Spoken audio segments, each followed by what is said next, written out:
Okay, good afternoon from a somewhat grey and probably about to be very wet London. And indeed, for John, who's with us today, good morning from almost certainly sunnier Florida. It's great to be here, and thank you all for joining. I'm hosting this webinar today on collaboration. This is actually made even more special for me, as it's the first of these such events that I've done since joining ITC Secure as Chief Revenue Officer some 3 weeks ago.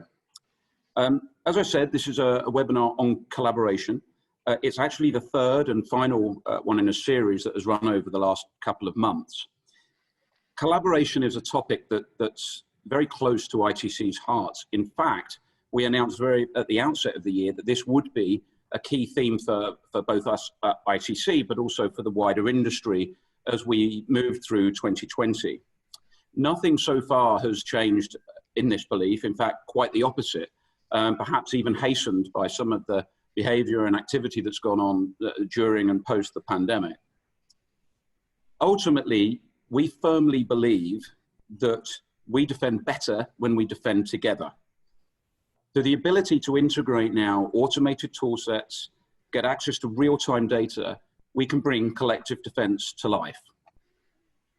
For ITC, this is made possible through our collaboration with IronNet, whose Iron Defense solutions and collective defense capability is an integral part of our offering to market and a growing part of our managed SOC offering.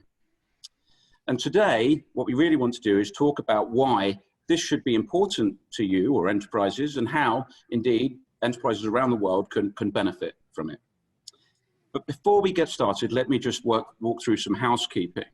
So firstly, for those that are interested, this webinar is being recorded, and it will be available on our social media YouTube channels within the next 24 hours. Also, we have a Q&A function throughout that you can enter through the Zoom Q&A channel, and we will attempt to get through some of those answers and questions as we walk through this webinar. So with me today, I'm really glad to be able to invite both Iain Ashall, who runs our IT SOC, and indeed comes into running our IT SOC from having run many SOCs, matured many SOCs previously, and also over in Florida, John Ford, who works within our the cyber strategy team at IronNet, and has over 20 years experience within the security environment, having held many CISO and CCO positions across several verticals. So again, can wear many hats in terms of bringing a different perspective to the discussions we're going to have today. So firstly, let me say good morning, good afternoon, Iain, John, and can I ask maybe that you introduce yourselves to the audience, please? Iain? Sure, thanks. I've been at ITC now for coming up to 3 years. I've got a previous history in working for the Royal Air Force, did that for 9 years, and then moved into the commercial sector. So within the SOC, I'm responsible for the security services that ITC delivers to its customers, and also managing and looking after the team that I've got within me, or under me even. Thank you, Iain. And John? Well, Mark, first and foremost, thanks so much for having me here today. Pleasure. Always enjoy the collaboration. So, folks, John Ford, been with IronNet since the beginning of the year. Mark, as you mentioned, I've held some executive roles in the past, have a lot of battle scars on me, but really I joined IronNet specifically for the reason why we're on this webinar today, is to work with our partners and to really, I wholeheartedly believe in the collective defense model, and really wish in my past that I had solutions like this available. So my role is really to collaborate with folks like ITC and all of your partners and customers, and really, so that we can take these solutions to better enable all of our, security postures. So happy to be here. Thanks. Thank you, John, and looking forward to start getting into some of these discussions and getting your view on some of the issues that we're tackling today. But firstly, I thought it would be useful, as I mentioned, this is the third of a series, so I thought it would be worth for the audience to recap on how we got here today. So the first webinar, a couple of months back, I guess asked the very simple but important question around why. Why do we need to collaborate to defend across industries or sectors or indeed countries? What benefits does it bring? And also touched on maybe some of the barriers that have stopped this service from being undertaken in a bigger way. Within that discussion, across the audience, we came very much to the conclusion that there is no doubt that by pooling industries or sectors together, the better and richer the information is that gives us more informed threat intelligence. And that informed threat intelligence in turn helps us to identify threats earlier in the kill chain. And obviously with that, it enables us to triage quicker and also take remedial action faster. We discussed that certainly with the ability to be able to consume information near real time and to do so in an automated fashion was certainly a step up. A lot of businesses have been looking to, indeed bodies have been set up to collaborate before, but it's really that timeliness of information and the speed with which it can be reviewed that makes a step up within the service and in terms of how it can be used. And lastly, we touched on how important it is. Of course, all of us are very keen to ensure integrity of data and our own security, and therefore the ability to anonymize data sets in this area was equally vital, and we felt was certainly something that removed maybe one of the barriers for companies using it more prodigiously. The second of the webinars was more around looking at the more proactive side of collaboration. And where in the first we talked much more about how automating data, tool sets, how availing more real-time information was great, it still was very much the human element, and in particularly the role of the threat hunter that brought this information to life. So yes, that data immediacy was vital, the automated tool sets that carried it, yes, but being able, with the background and the knowledge of a threat hunter, to be able to pick up the more subtle and clever attacks that are being perpetrated, it was really that human element twinned with that improved data set that brought the magic to life, as it were. So that brings us to today. And what are we going to talk about? So today really is looking about, with John and Iain, what does collective defense actually look like from an ITC and IronNet perspective? How can enterprises benefit from collective defense? And if interested, we'll also touch on what sort of services are being offered today and how you might get access to them. So with that being said, I think that we'll get now to the brains of the operation in terms of Iain and John. So, I mean, John, if I may, I'd like to start with a question for you. IronNet are a pioneer of collective defense within the industry. In your words, and you said you've been here now since for almost a year. Can you tell us what collective defense means to you and IronNet? Indeed, and also touch on perhaps within that, how that might be different to what and how enterprises are consuming collective defense information today, and how the service that IronNet and ITC are delivering can benefit enterprises perhaps in a different way than what they may have seen up to now. Sure. So let me start with the last piece, and I'll work backwards. You know, what we see traditionally in most environments is that people do subscribe to various threat feeds. They gather intelligence from a variety of sources. This is not new in most enterprises, most MSPs, most enterprises. They do that, effectively today, right? So the challenge with that model is, twofold. Like one, they're receiving information about threats that have already been known. And secondly, once they have that information, they're left in isolation with what to do with it, right? So essentially I call that, the data, the sharing ends with the data once it comes to you. So it's just one directional, right? And I witnessed this myself as a CISO, and it was challenging at times. I had a bunch of threat intel information, but once it hit my team was left to do whatever they felt the best thing that they could do. And we can't all have the best analysts, and we can't all make the best response from what we see, right? So what collective defense offers us is a couple of things. It's a multi-directional model that offers, as you mentioned earlier, a near real-time capability that we not only see advanced warning on behaviors that are not known, right? But we also get the benefit of anybody who's participating in our dome.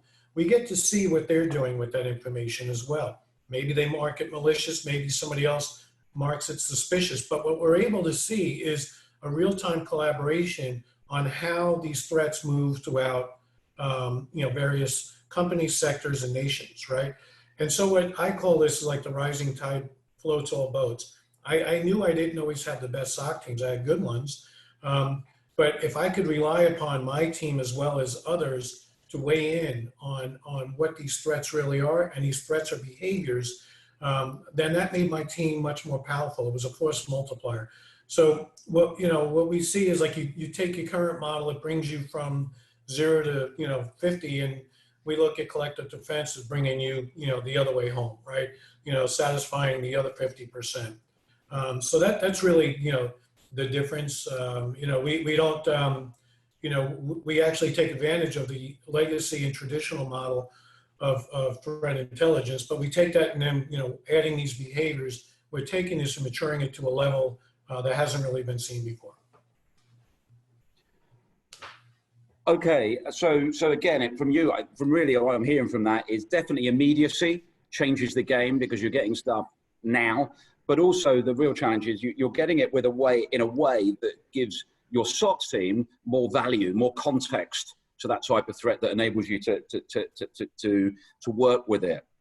So, okay, and I imagine your experience as an ex-CISO and having worked with MSSPs like ITC, what role do you believe they can play within this ecosystem? A big role. When you look at an MSSP, they need to have eyes across their entire customer base, right?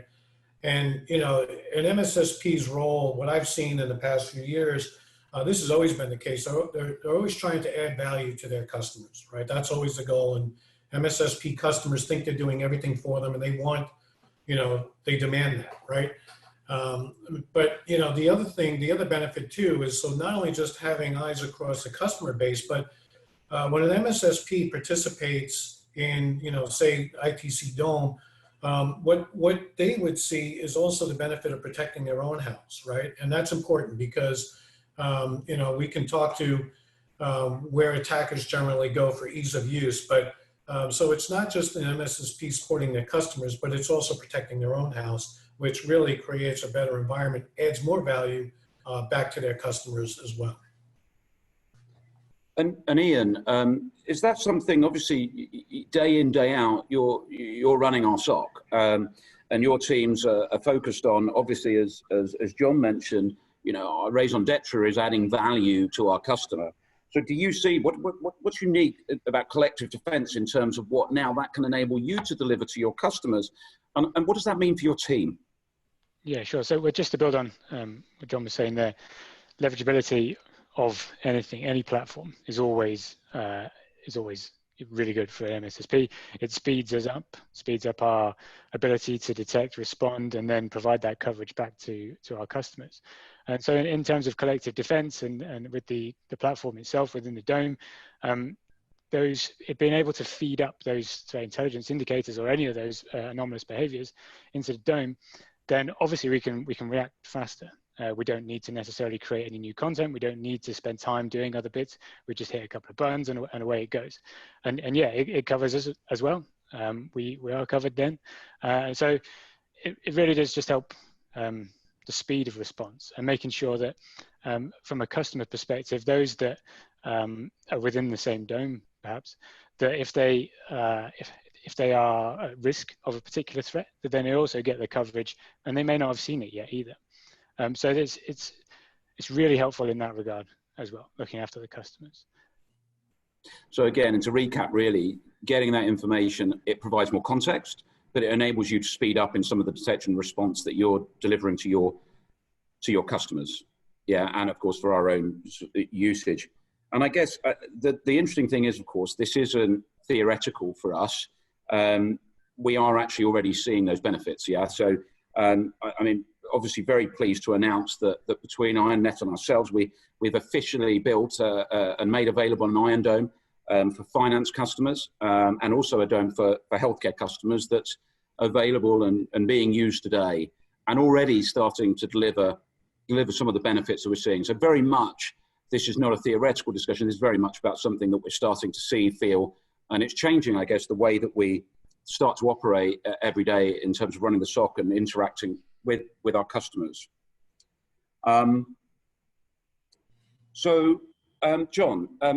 you mentioned earlier that obviously in previous discussions, we've discussed that behavioral analytics is at the core of collective defense, certainly at network level. Could you maybe elaborate on that a little bit more and perhaps talk through how industries like healthcare, enterprises, finance businesses can use that to better defend against and detect attacks? Sure, and this is an area where I think collective defense really plays a great role. So, if you look at what most attackers do is they modify a payload so that they can slide easily past prevention tools. Prevention tools, generally stop a fraction of malicious traffic, right? But really, the network behavior to deliver that payload tends to be very consistent, right? Now, they modify how that network traffic is delivered such that, it also cannot be detected. But that's exactly what IronNet does. It detects on these anomalous behaviors, right?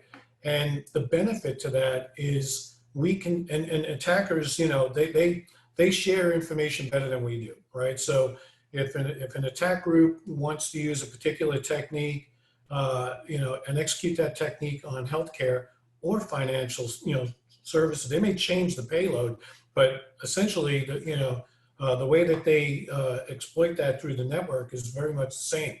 So what we're able to see with our analytics is those campaigns occurring in different sectors. The outcome might be different, but it's like the lowest common denominator. We can see that network behavior occurring across various sectors. So this is pretty powerful because, in the past, we haven't been able to see that. I would have, as a CISO in healthcare, I would have loved to have known what was going on in other sectors as well as my own. So, but really it just comes down to like that lowest common denominator of those network behaviors that we're able to see across sectors or within sectors. Okay. And Iain, I mean, that's interesting. And I guess, utilizing that network level analytic, I mean, what can that enable you to deliver to our customers? And what do you think that's being able to demonstrate and help their businesses? Yeah, sure. So really just as well to build on John was saying around the behavior analytics of sort of what is normal. And I think where customers of collective defense can really take advantage is we're looking at a much larger set of data now within the collective defense. And so what we're doing with these behavior analytics models is looking at, and the analytics is looking at across the estate what's normal, and then matching that up with all the other customers within the dome and saying, is this normal in your place? Are you seeing this threat? And so for our customers, they really do take advantage of looking at what's normal and what's triggering, and then passing that information between the dome and sharing it at a high enough level as well, so that it's not like all the network logs that come through and stuff. Is the real threats that really really are understood across different customers. Okay, understood. So, we've discussed a lot about behavioral analytics and how, better profiling, speed of response, enabling us to be able to get to customers with more contextual information to be able to triage and remediate that. But I guess we also have to include attacks like ransomware. if for no other reason, the amount of devastation that they can cause. And of course, whether or not triggered by or helped by pandemic, you know, we've seen a massive increase. I think about 25% increase quarter on quarter with ransomware attacks from Q4 to Q1. And actually, of course, no surprise when we look at the finance sector and healthcare, they've been responsible for receiving half of those ransomware attacks. So on that basis, I'd like to ask questions to both of you, but maybe John, start with you first. What are some of the trends you're seeing in ransomware? How are these attacks different in the way that they're morphing tactics or techniques? And connected to that, what advice would you have for some of the businesses that are listening today in how you might be able to defend it and prepare against those? Sure. So I've spent a fair amount of time in the last 2.5 years on ransomware. You know, unfortunately, I had the benefit or the, not the benefit actually, but of meeting with several people that were impacted over the years. So first off, as you mentioned, ransomware is not going away anytime soon. You mentioned the 25% growth, you know, quarter over quarter. And the reason why it's not going away is twofold. It's nearly a perfect business model. It has a very low barrier of entry. It enjoys very little competition, right? Very high return and very low risk of being caught. And you know, aside from that, it has a 7x24 support system in the underground, which really supports them. So, you know, getting into this business is pretty easy, right? So it's difficult, but some of the latest trends really correspond to how some of the groups like Maze, how they're weaponizing the data. So in other words, you know, it's pretty easy to execute ransomware on an environment that's not well protected. But Maze in particular likes to go after regulated industries such as financial services and healthcare. And there's a couple of reasons why. I mean, the goal is in a regulated environment, if they weaponize the data and threaten to publish it, right, which would incur regulatory fines, their goal is to get to a rapid payment model. Yep. Right? What they want to do is they do that through the fear of damage, you know, to the organization that oftentimes exceeds the price of the ransom. And they're very intelligent people because they know that. So essentially, as you're negotiating, you know, what the ransom is, right, if you choose to do that, in a general sense, the price of the ransom could be less than what you would pay in regulatory fines. And they're smart enough to know that, right? Wow. So, you know, they've done a really good job of getting to that point of getting you to consider paying the ransom long before you consider not paying the ransom, right? And they also like living off the land. So, you know, that term corresponds to using tools that we normally use in everyday business. If you're an MSSP in particular, and what I've seen in the past, you know, 3 years, if you will, is that MSSPs are actually a target because, you know, it's easier for groups to go after an MSSP that has 60 customers, maybe half of which are regulatory, you know, regulated environments, than go after those customers themselves, right? Because they can gather a lot more, you know, land that way, right? A bigger land grab. So it's not that that's the only way that they go, but it's prevalent. So, you know, they're very crafty and they're very efficient. So, you know, so we're seeing more of that happening. So I would encourage MSPs, MSSPs to be on the lookout. My best advice, you know, over the years has been to create an operational capability, much like we've been talking about today to start with, where you can see that these campaigns are going on. Like here in the US, we watched state and local governments get hit with ransomware, and you could actually see it moving like a storm moving through, you know, a community. And had those people had a collective defense capability where they could have seen this, you know, along with the MSSPs, they may have been able to, you know, prevent it. But, you know, in some cases they didn't have it. But so in addition to that, patching is absolutely critical. Having a rock solid backup strategy, you know, that is also off-site. Train your people aggressively. You know, we always use the term train to fight. and fight like you train. And you have to train your people aggressively. And, you know, I like performing tabletop exercises to mimic what happens, you know, left of boom and then after it occurs, right? And then really have a great strategy within your organization to understand, you know, are there times where it's beneficial for you to pay ransom? You know, having been a healthcare executive, I can tell you that I would never forego payment of ransomware if it meant the loss of a life, right? So, you know, in some industries, you know, people are advised not to pay ransom. But if you're faced with a decision where there's a potential of loss of life, you know, that brings up a different type of, you know, sentiment. So those tabletop exercises come into play.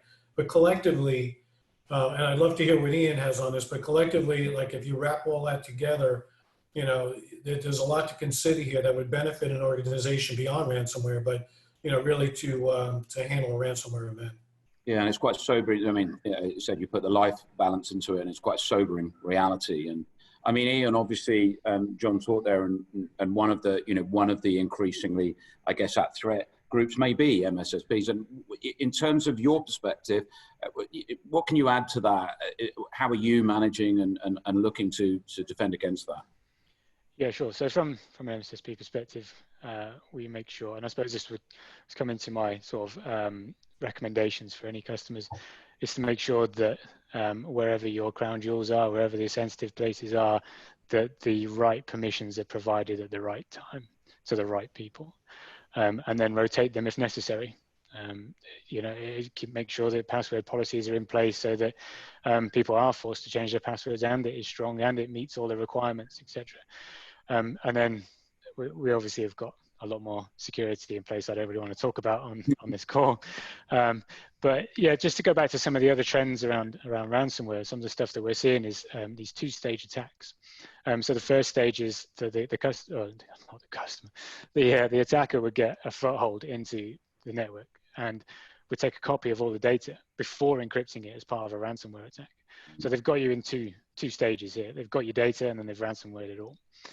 So I think more recently this was the Garmin attack, where they had all the data and then they encrypted it, and they said you got to pay X amount of millions to get it decrypted, and we promise to delete it afterwards. And then what they would do is send a couple of files just to say, look, this is we're good, yeah, we're good for it. We've got a couple of your files. Here's a couple of files. Have a look at this. See what you think. We don't worry, we've got the rest of them as well. And so that sort of stuff, when it comes to looking at a behavior analytics type platform, where it can detect large outbound file transfers, because this is all going to happen at the same time, right? If we don't do it, if we don't do if the attacker doesn't do the large outbound over like the same sort of period of time, then they're going to do like 10 kilobytes over a few months, which is a proper attack and is perhaps going to cost them more money than it's worth. So yeah, I suppose I'll go back to my original advice, just to make sure that the right permissions are provided to the right places. And even if that means if you've got your customer data on specific servers, that access to that data is also controlled, and you are happy and you understand who's got access to it. Thank you. I mean, thank you for the insight. And I think bringing it back to the subject today in terms of collective defense, I mean, I'd be interested to see what your views are from having sort of run these services across, starting to run these services across financial and healthcare industries. Where do you think collective defense can help to maybe, I don't know, catch the signs of ransomware earlier in the kill chain? I mean, do you see collective defense playing a role within detecting and defending against ransomware? Yeah, of course. I mean, within the dome, I mean, if we see something trigger anomalous behavior, the analytics will fire off. Within the dome, we'll submit it immediately straight to the dome, and then everybody's covered under the dome. Perhaps the description is really quick and easy there for me, but it's as simple as that. And the benefits are enormous beyond far. It's a no-brainer. So yeah. Yeah, and that's a great example, Iain, because, you know, we talk about, when we simplify things, we talk about things like, in the old days, we had bucket brigades to put out fires, right? But that first house was always impacted, right? When you look at collective defense, what you're seeing is you're able to stop that, you know, before that first house gets really impacted, which is awesome, right? And that's, you know, that's really a true benefit of this. You know, like when you see it, you know, Iain can see across the dome, you can see what's happening and see what other people are doing. And, you know, that's something that we haven't had in the past. It would normally be, hey, this person was impacted and now the rest of us try to solve a problem. But, you know, he's getting this information in near real time, which is super helpful. Okay, and I mean, I'm going to take this opportunity as well. It sort of plays onto that. But John, you mentioned earlier around, you know, ransomware, kind of you know, a business in itself, and how people are organising to go there. And, you know, a lot of the things around collective defence, and I guess our motto very much is we defend better together.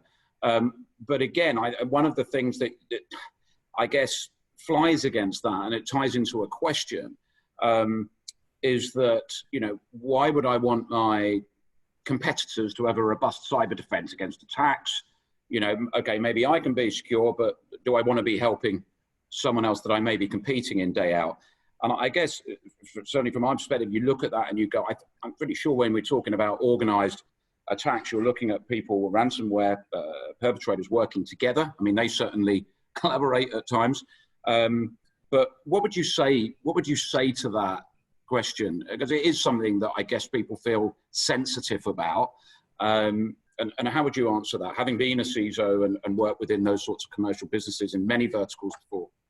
Yeah, so it's an evolution, but let me just first state, you know, particularly when I was a CISO in healthcare, I had a direct line of communication with the company I worked for, their competitors, CISOs, right? So we don't compete as CISOs. Companies can compete on business, but we each have a role of defending our companies, right? So we might be sensitive about some of the things that we shared, but, you know, we had a common goal, and that was to protect each of our companies, right? And so, you know, that model has actually existed. And, you know, we still hear that, hey, I don't want to share anything with my competitors. But remember, in the Dome, you have this capability where you're sharing anonymously. So you don't have to really give away who you are, you know, one.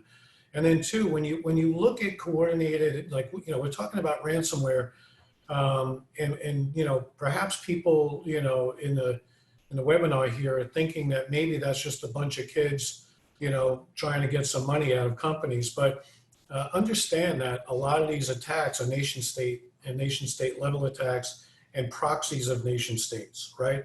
And so when we look at sectors, when we look at nations under attack, you know, we can't defend against them alone. We have to work together.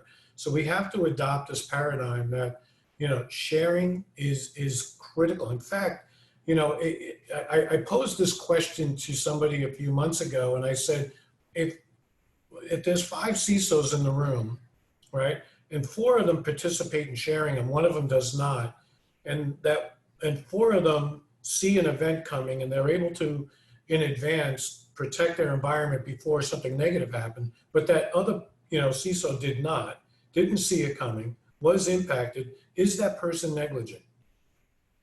I mean, if I was the board of directors, I would say, how come you didn't know about this, right? So we have to change the way we think about, you know, nobody's asking people to give away information. We're not sharing information that's harmful. We're sharing behaviors. We're sharing flows, if you will, and you know, and anonymously responding to you know, what we think that information means, right? People have to understand that you can't spend your way through this problem alone. You have to work together, and you can't scale your teams alone. Your teams aren't scalable. Like when we have 300 SOC analysts in the Dome, and you have 3 of those, you know, you literally have 1% of what's going on out there. And so the benefit of having the sharing is, you know, not only the scalability, but you know, you know, the concern of hey, I want to hide all my information really should just melt away. I mean, Iain, I don't know if you have a thought on that or not. Yeah, I think it's great. A great description. For me, it's just switch the question around. Could you deal with not knowing? If you could know that your competitor, or if you knew that your competitor was part of a dome and that everybody else in that dome was protected, have you got X amount of £1 million to deal with the potential loss of data or not meeting your regulatory requirements? I think that's sort of a bigger question that sits within this question. But information sharing, it is the security way, right? It's part of the community. Yes, and I think, again, John, you mentioned earlier that regulated businesses are clearly at risk because of the regulatory and judiciary and financial realities of those regulators. And, obviously that is something that these companies have to live with every day. So sharing information in a way that prevents businesses being fined is I guess, and deterring what are very persistent perpetrators can only be a good thing. And I wonder, if you did the sums, one may very well outweigh the risks of the other. In regulatory environments, if you think about it, a regulator is not going to be happy that a healthcare company paid ransom. They're going to be more happy that they prevented it from occurring in the first place, right? So they're not happy either way, and people need to really take that to heart. Okay, so I paid the ransom, but that doesn't mean I still don't pay a fine because I did have an incident, right?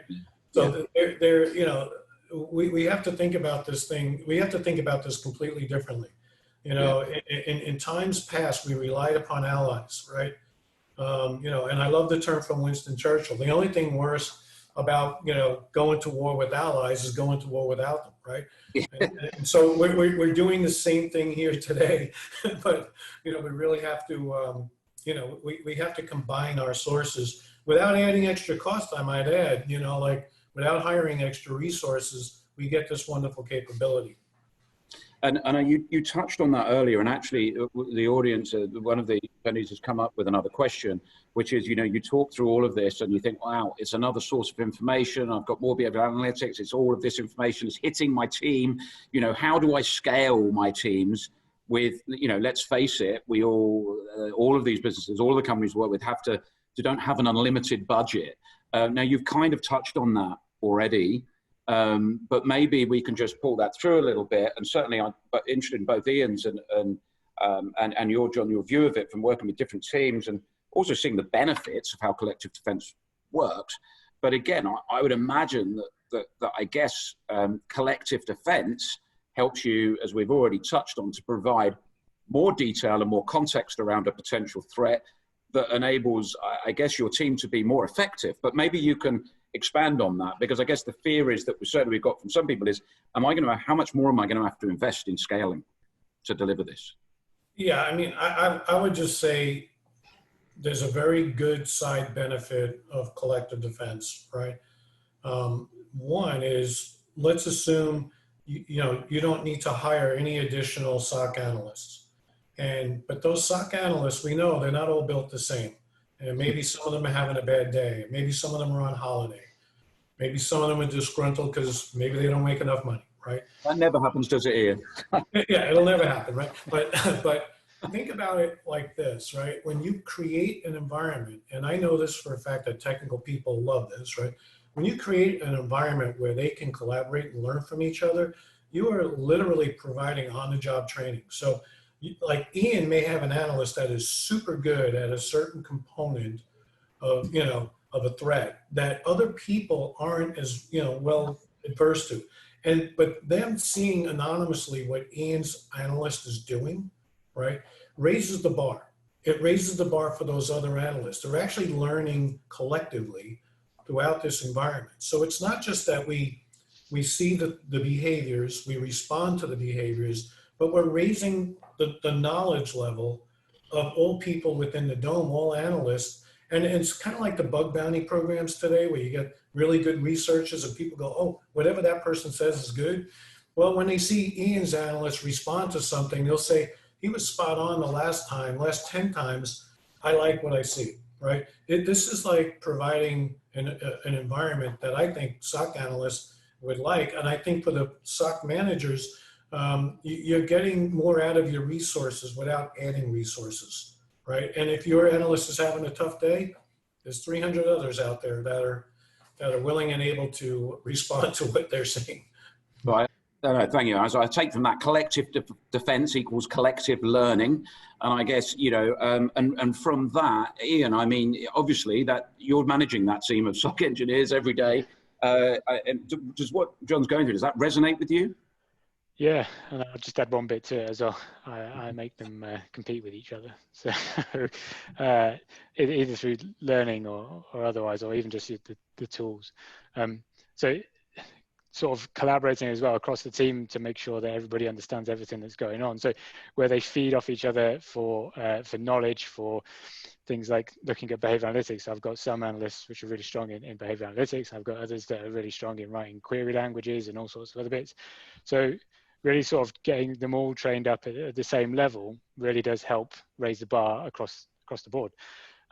But yeah, as I said, I go back to it, and we've got many training platforms which then I get them to compete against each other. And it's all about just raising the bar, making sure that everyone's security knowledge and abilities are as best as they really can be. Okay, and I think tied within that, and again, another question that's come out, but when we're sharing this information, and I totally get it, and I think, you know, the audience will, that we supply more information with more context, and that collective defense is upskilling all of our teams and certainly increasing that learning, shared learning. But again, you know, can we maybe talk through what steps you know, again, there's a slight worry about the amount of information that could be shared. So, you know, what steps are put in place to ensure that only the relevant data is shared collectively? Again, John, maybe that's something you can address. So a couple of things. So if you look at the amount of data that comes into our dome and across our analytics, and we have this concept, we have this, an expert system that is, you know, sitting in the background and is filtering out a lot of the false positives. It's, you know, essentially trying to triage, you know, things down to what's most important. But what I think is key here, and I think what kind of relates to the question that had come in, is what's being shared is really just net flows. They're not, we're not sharing full PCAP data. We can hunt on PCAP data at a sensor level, but we're not sharing that PCAP data. So we're not sharing things that would get a company into a GDPR scenario, you know, a HIPAA scenario. You know, we're not sharing that information, right? So it's, you know, that's the better part. You know, we're literally sharing net flows, right? So it's, you know, it kind of, the product was built that way and very intentionally, right? For a couple of reasons. One, sharing full PCAP data would kill the network, but two, it would put us in an environment where we couldn't say that we stay in compliance, right? You know, so when you think of this, you know, just think about anonymized data that is metadata, but not any type of information that would violate anything like GDPR, contractual requirements, or what have you.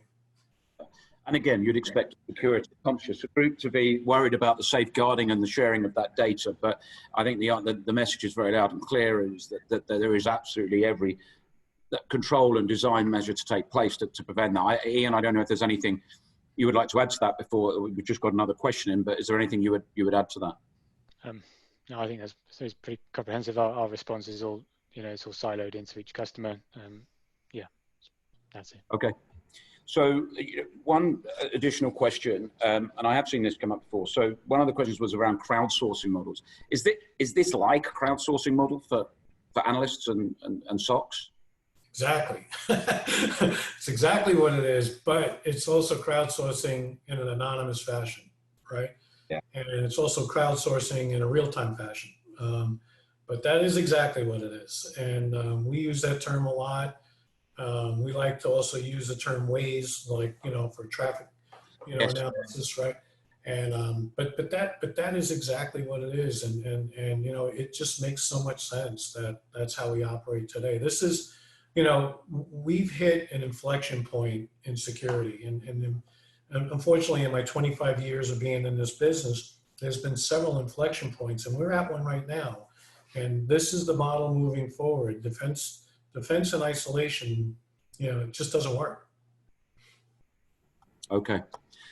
So I think that brings us pretty much to the end of the questions. And again, maybe I'll just move to a summary and just ask if you gentlemen have anything to add. But certainly, I've been sort of trying to take some notes throughout it. And one of the things certainly, and again, tied into the questions, is this data's here, it's immediate now, it's real. Yes, we've collectively defended before. John, you mentioned that, in previous roles, you've had connections with other CISOs. I guess the difference is there's always a lack of real-time nature of some of that data. So the big step is this is here, it's now, there's tool sets that can support it.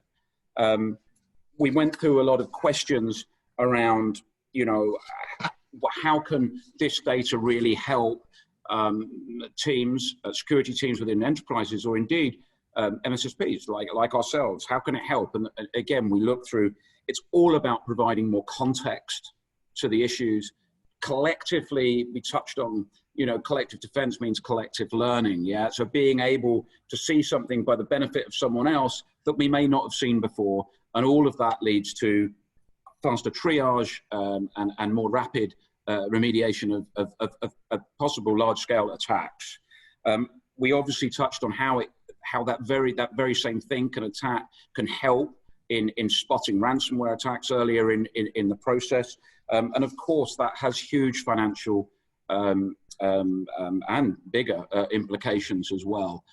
I think importantly, and it's always something that comes up, is this area of concern around, sharing of data, confidentiality of data, GDPR issues. And again, I think very much something that's gone throughout all of these webinars is that every effort in the design through to the delivery has been made to ensure that it's metadata based, that it's fully anonymized, and that's at the heart of what's there. And I think, as we move through it, it's almost, and again, both of you mentioned it, one mentioning Winston Churchill and one just saying, spin it round, what's worse? Yeah, being the one that's not doing it versus being the one that is sharing from that benefit. And I think that certainly is something that resonates with me. But gentlemen, before I close, and again, I'd like to thank you for your very honest and open insight and experience, but anything that you'd like to add to the discussions that we've had thus far? I mean, from my seat in the stands, thank you again, Mark and Ian. Always great, to converse with you and commiserate with you on some of these issues. But I just really would just encourage people to, have an open mind and just know that, the security world 3 years from today is very much going to look like, what we're talking about right now. So this isn't something that's a fad or it's just going to go away. I mean, this is how organizations and nations are defending each other, going forward. So have an open mind, where we say to answer questions and, expanding on the relationship with ITC. And Ian, anything you'd like to add to that? Yeah, I just want to say thanks very much for having me on as a panelist today. Thank you. Okay, so I think, as mentioned earlier, it's important to, ITC has built 2 Iron Domes. And this very much is also an open invitation to you to join the collaboration and collective defense and add that methodology and process to your business strategy. John's mentioned this is something that is very much here to stay. Collective defense as a theory is not new, but perhaps in the way that this is delivered and the benefits that it can bring in terms of how it's being automated and the immediacy of it is certainly something that can really make a difference to businesses today. And you've heard from Ian how that's already helping customers that we serve today in the value of that. Whether you need a behavioral analytics tool for your business or not, or you have an existing service in place, we're really keen, and indeed we have these discussions all the time with businesses across the globe in terms of we're more than happy to work through, what does that solution, how can it move, how can it change, how can it add additional value for you, obviously while bearing in mind cost of ownership and the resources of your team. I think we'd all like to say we're genuinely here to support your business on this journey. And we'd really love you to certainly for those within that healthcare or finance sector to enter the Dome. And to do so, we've also put a little bit of an incentive in place. And this isn't meant to be a hard sales pitch, far from it. but we are excited about this. This is a long-term play for us. We believe the industry is certainly moving this way.